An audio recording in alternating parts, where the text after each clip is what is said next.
Now, as you all are very well aware, Disney's last hope for the MCU of 2023 has a lot to do with the Marvels that stars Brie Larson as Captain Marvel once again. We also have characters like Kamala Khan, as well as Monica entering into this film.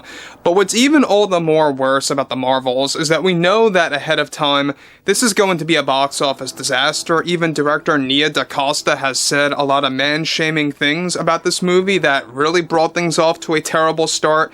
It is nothing more than a disaster for Kevin Feige to deal with this atrocious mess that is still on slate to actually deliver into theaters on November 10th of this year.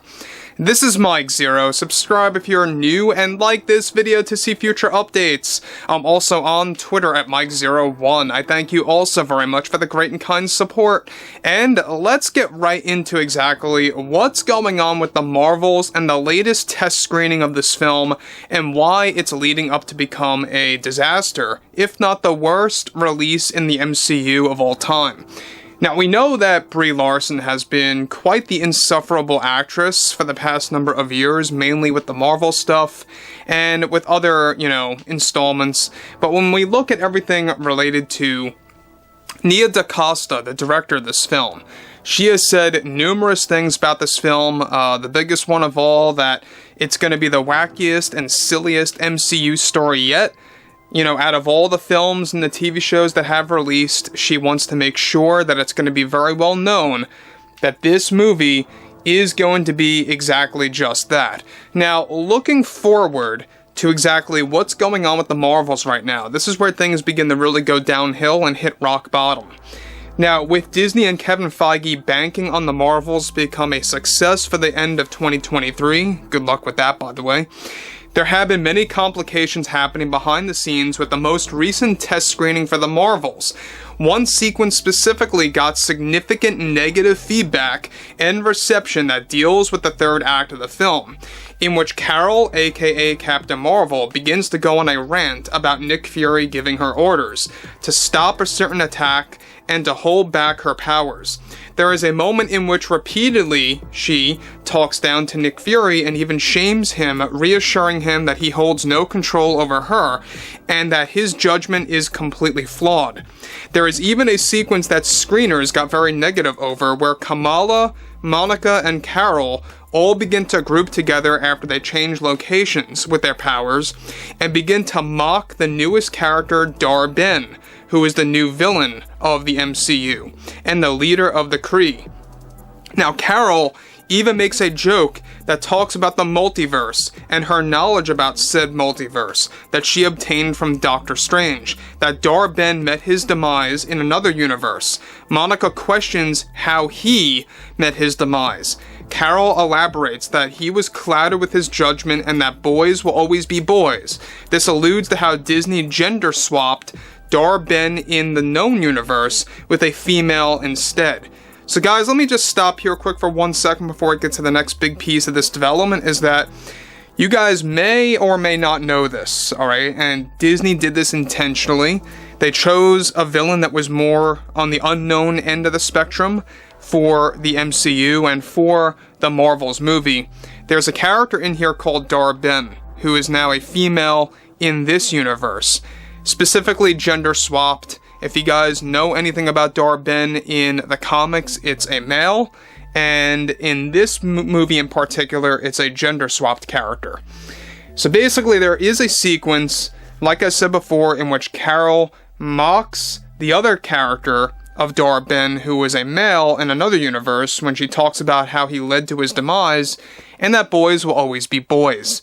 Again, it's another mock at that iteration of the character. It's another man-shaming moment, another thing by Nia Decosta that she has openly made clear that this movie is all about girl power, it's about girl bosses and female power. That's all it really is about.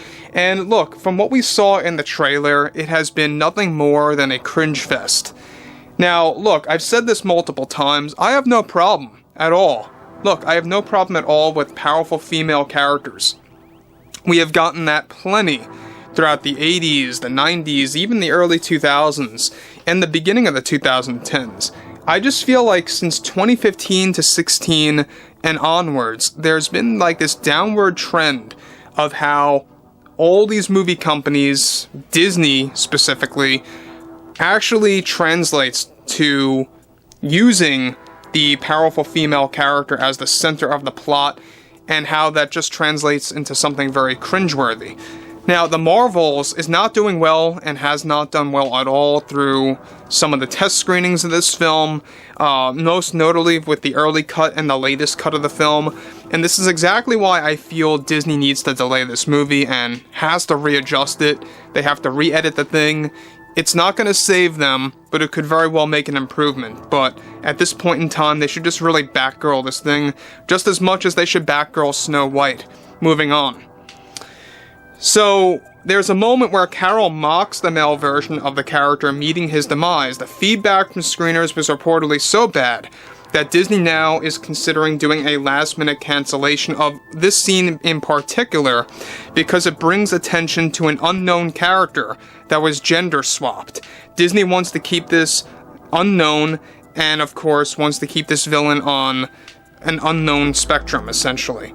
Getting, of course, to receive less backlash. Additionally, this is where Monica, Carol, and Kamala switch places again during their battle against Dar Benn, and begin to make very silly jokes against her as the supervillain.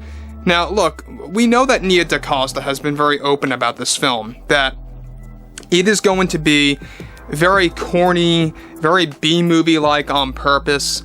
I don't know why you would want to self-sabotage like that, because that's what it comes across as. It comes across like Nia is openly saying, yeah, my movie's bad and it's going to be unbearable to watch, but watch anyway, pay for a ticket, come to the theaters. I think that this is going to be very much on par with The Flash. Instead, The Flash was at least watchable, at least in my opinion. It may have not been the best film, but it was watchable. It did horrible at the box office. That's why you can literally watch it on HBO right now. If you have cable or if you have HBO Max, it's on there. And so I think The Marvels is going to follow a similar route where it's going to get such bad feedback from people that go ahead and take up the challenge to watch this movie in theaters. It's going to lose a lot of money, and it's going to arrive on Disney Plus, no doubt, by the end of September. Or should I say by the end of December, my bad. I think that's exactly what's going to happen. You know, you're going to see this movie on Disney Plus before the new year.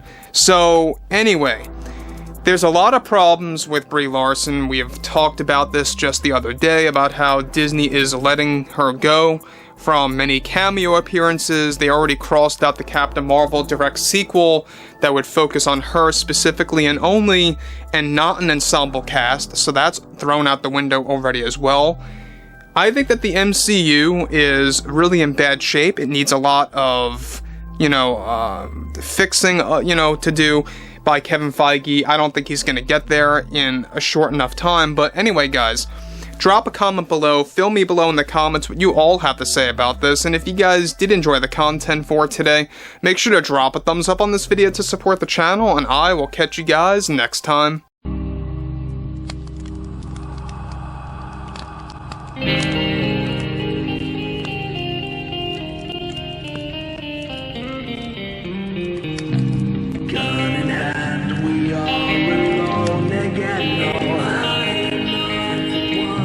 From night to moon,